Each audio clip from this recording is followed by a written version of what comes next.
সালমান আল ফারিসি রাদিয়াল্লাহু আনহু উনি আরব মানুষ ছিলেন না, নন আরব ছিলেন, পার্সিয়ান, ফার্সিতে কথা বলতেন, মানে ইরান থেকে এসেছিলেন। উনি প্রথমে অগ্নি উপাসক ছিলেন। কি ছিলেন?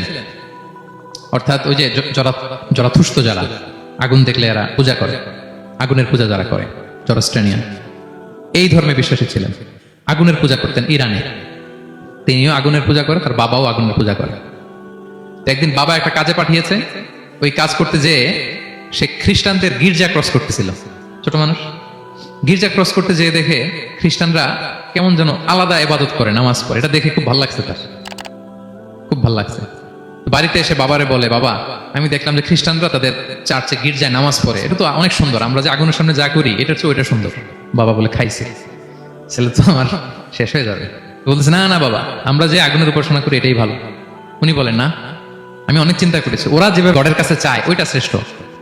বাবার সাথে ছেলের সালমানের অনেক তর্ক বিতর্ক। পরে বাবা ভাবলেন, যদি ওকে না আটকাই তাইলে প্রভাবিত হয়ে সে খ্রিস্টান হয়ে যেতে পারে। তো ঝগড়া তর্ক বিতর্ক শেষে তার পিতা তাকে শেকলবন্দি করলো। কি করলো? পায়ে শেকল লাগায় রাখছে। কিন্তু ছেলে তো মনে মনে খ্রিস্ট ধর্মের প্রতি আকৃষ্ট হয়ে গেছে।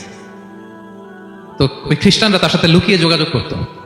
সালমান ওই খ্রিস্টানদেরকে বলল যে, তোমাদের খ্রিস্টান ধর্মের উৎপত্তি কোথায়? বলে, সিরিয়াতে। বলতেছে, এখান থেকে কোনো কাফেলা সিরিয়া যাবে নাকি? বলতেছে, হ্যাঁ, মিশনারি ওয়ার্কে একটা কাফেলা আসছে, যাবে। বলতেছে, যেদিন যাবে আমাকে বলবো। তো যেদিন যাবে তাকে এসে বলা হয়েছে তার বাবা নাই, সে শিকল ভেঙে শিকল সহ কাফেলার সাথে যে জড়িত হয়েছে। দেখেন বিশ্বাস, আদর্শ মানুষকে কিভাবে উজ্জীবিত করে। উনি চলে গেলেন সিরিয়াতে। সিরিয়াতে যে এক পাদ্রির হাতে বায়াত হলেন, কিন্তু এই পাদ্রিটা ছিল ভণ্ড। সে খ্রিস্টানদের দান সদকা নিয়ে গরিবদের না দিয়ে নিজেই খেয়ে ফেলতো।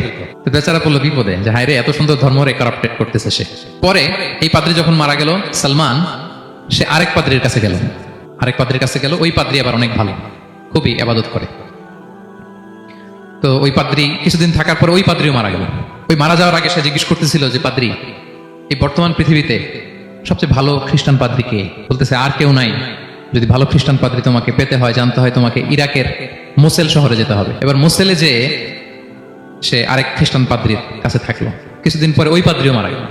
মৃত্যুর আগে তাকে জিজ্ঞেস করছিল যে, পাদ্রি আপনি বলেন তো, আপনার পরে শ্রেষ্ঠ পাদ্রি কে আছে পৃথিবীতে? সে বলতেছে, আমার পরে শ্রেষ্ঠ কোনো পাদ্রি আর পৃথিবীতে নাই। খ্রিস্টান ধর্ম শেষ হয়ে গেছে, নাই। তবে জেনে রেখো, শেষ জামানার নবী আসার সময় ঘনিয়ে এসছে। তিনি যে এলাকায় আসবে, এলাকাটা চারদিকে পাহাড় বেষ্টিত থাকবে, চারদিকে থাকবে পাহাড়, খেজুরের বাগান, মরুদ্যান। তাকে চেনার আলামত আছে। কি আছে? আলামত আছে। এক নম্বর আলামত হচ্ছে, ওই শেষ নবীকে দানের খাবার দিলে তিনি খায় না, কিন্তু উপহার দিলে সে নেয়, খায়। আর তার পিঠে দুই কাঁধের মাঝখানে একটা নবুয়তির মোহর আছে। সুবহানাল্লাহ। যদি পারো তার কাছে যে বায়াত হো। সালমান আল ফারিসি পাগল হয়ে গেছে ওনার সন্ধান পাওয়ার জন্য, কিভাবে যাবে কিভাবে যাবে। তো উনি কিছু ছাগল পালতেন। একটা কাফেলা তিনি পেলেন, যে কাফেলা আরব কাফেলা, বনু কালবের কাফেলা, আরব দেশে যাচ্ছে। তাদের সাথে তিনি চুক্তি করলেন যে, আমার যত ছাগল আছে এই ছাগলগুলো তোমাদের দিয়ে দিব, তোমরা কি ওই এলাকায় আমাকে পৌঁছে দিবা? আর বললেন, হ্যাঁ পৌঁছে দিব। সব ছাগল দিয়ে দিলেন, রওনা হইলেন ওই এলাকায়। মাঝপথে তারা তার সাথে জুলুম করলো, অন্যায় আচরণ করলো। তাকে দাস হিসেবে বিক্রি করে দিল ইহুদিদের কাছে। ওয়াদি আল কোরআন নামে একটা জায়গা আছে, ওখানকার এক ইহুদির কাছে বিক্রি করে দিল। সে ইহুদির কাছে দাস হিসেবে থাকতে আরম্ভ করলো। অনেকদিন পরে মদিনার পূর্ব নাম কি দেখি, কে বলতে পারে? হ্যাঁ, মাশাআল্লাহ। তো মদিনার পূর্ব নাম হচ্ছে ইয়াসরিব। তো ইয়াসরিবের এক ইহুদি, বনু কুরাইজার ইহুদি, সে আসছে ওয়াদি আল কোরাতে তার কাজিনের কাছে। এসে দেখে নতুন এক দাস পাইছে, বলছে, আমি কিনবো, তুমি কিনতে চাও? তার কাছে বিক্রি করে দিল। তখন ইয়াসরিবের ওই ইহুদি বনু কুরাইজার সালমান আল ফারিসিকে নিয়ে ইয়াসরিবে চলে গেল। সুবহানাল্লাহ। মদিনার আগের নাম কি? বিষ্ণু ইসলাম মক্কা থেকে হিজরত করে কিছুদিন পরে কই যাবেন? সত্যের অনুসন্ধানে যদি আপনি হন, সত্য আপনি পাবেনই, সত্যের কাছে আপনি পৌঁছাবেন, এটা কোনো সন্দেহ নাই। দেখেন, বিষ্ণু ইসলাম ওই এলাকায় আসবেন, আসার আগে আল্লাহ তাআলা সালমানকে নিয়ে ওখানে পৌঁছায় দিয়েছে। তিনি ওখানে থাকলেন, দীর্ঘদিন থাকলেন, খেজুর বাগানে তিনি কাজ করেন আর অপেক্ষা করেন যে কবে বিষ্ণু ইসলাম আসবেন। একদিন তিনি খেজুর গাছের উপর কাজ করতেছেন, হঠাৎ ইহুদিরা বলা বলি করতেছে, আজকে ওই মক্কা থেকে কোন এক লোক নাকি আসছে কোবাপল্লীতে, সবাই বলে সে নাকি নবী, সবাই বলে সে নাকি। এই কথা শুনে উনি খুশিতে ওই খেজুর গাছ থেকে ধপাস করে নিচে পড়ছে। নিচে পড়ে মালিককে বলতেছে, কে আসছে কে আসছে। এই কথা শুনে মালিক রেগে মেগে তাকে মারতে আরম্ভ করলো, যে তোমার জেনে কি লাভ, যাও এখান থেকে। তার মানে সুবহানাল্লাহ, সালমান আল ফারিসি তিনি জেনে গেলেন যে বিষ্ণু ইসলামের আগমন ঘটেছে। আপনারা জানেন যে হিজরতের যে রুটটা, বিষ্ণু ইসলাম সরাসরি ইয়াসরিবে বা মদিনায় না ঢুকে প্রথমে কুবাতে ঢুকেছিলেন। কুবাপল্লীতে কিছুদিন ছিলেন, মসজিদে কুবা নির্মাণ করেছেন। তো তিনি তো সত্যের সন্ধানী হয়ে পাগল, আল্লাহর কাছে সবসময় দোয়া করতেন, আল্লাহ সেই আখির জামানার নবীর সন্ধান যেন আমি পাই। সালমান আল ফারিসি রাদিয়াল্লাহু তাআলা আনহু, ওই যে তার পাদ্রীর শিখিয়ে দেয়া যে আলামত, তিনি দেখলেন ঠিকই তো ইয়াসরিবের দুই দিকে হাররা আছে, মানে পাহাড় বেষ্টিত, আবার খেজুরের বাগান আছে। এবার তিনটা যে আলামত দিয়েছিল, ওই আলামত চেক করার জন্য কিছু খেজুর নিয়ে কুবায় চলে গেলেন। কুবায় যেয়ে দেখেন বিষ্ণু সাল্লাল্লাহু আলাইহি ওয়াসাল্লাম সাহাবাদের নিয়ে বসা। তো তিনি বিষ্ণু সাল্লাল্লাহু আলাইহি ওয়াসাল্লামের সাথে পরিচিত হয়ে বললেন, এই যে কিছু সাদাকার খেজুর আমি আপনার জন্য এনেছি, নেন। বিষ্ণু সাল্লাল্লাহু আলাইহি ওয়াসাল্লাম বললেন, ওই যে ওদেরকে দাও, ওই যে গরিব সাহাবারা, ওদেরকে দাও। বিষ্ণু সাল্লাল্লাহু আলাইহি ওয়াসাল্লাম খেলেন না, সে মনে মনে বলতেছে, এই তো একটা পেয়ে গেছে, একটা পেয়ে গেছে। উনি কিন্তু খায় নাই, ধরেও নাই, বলতেছে যে ওদেরকে দাও। দিল, সাহাবারা খেল। এরপর বিষ্ণু সাল্লাল্লাহু আলাইহি ওয়াসাল্লাম কুবা থেকে মদিনায় চলে গেলেন। তখন মদিনার নাম হয়নি, ইয়াসরিবে গেলেন।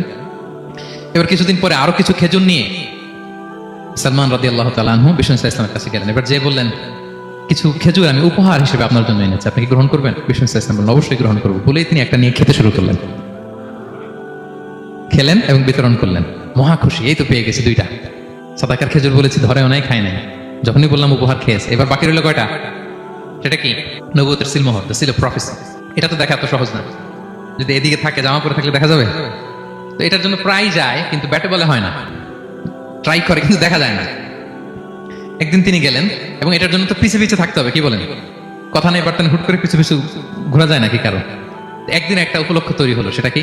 বিষ্ণু সাল্লাল্লাহু আলাইহি ওয়াসাল্লাম, এক সাহাবী মারা গেলেন বাকিউল গারকাদে, মানে যেটাকে আমরা জান্নাতুল বাকি বলি, ওই কবরস্থানে ওই লাশ নিয়ে যাচ্ছে, সবার সাথে সাথে বিষ্ণু সাল্লাল্লাহু আলাইহি ওয়াসাল্লামও যাচ্ছে। তো এখন তো একটা সুযোগ, পিছনে পিছনে যাওয়া যায়, কি বলেন?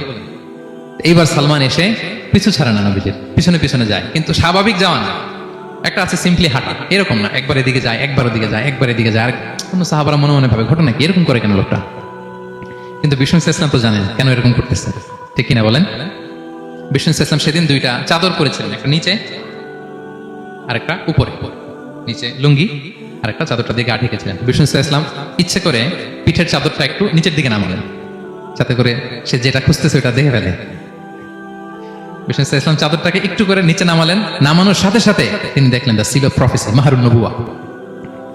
দেখার সাথে সাথে সালমান আল ফারিসি চিৎকার দিয়ে বিষ্ণু নবীকে জড়িয়ে ধরলেন, এবং ওই জায়গাটাতে দুই ঠোঁট দিয়ে চুমু খেলেন, কাঁদতে শুরু করলেন।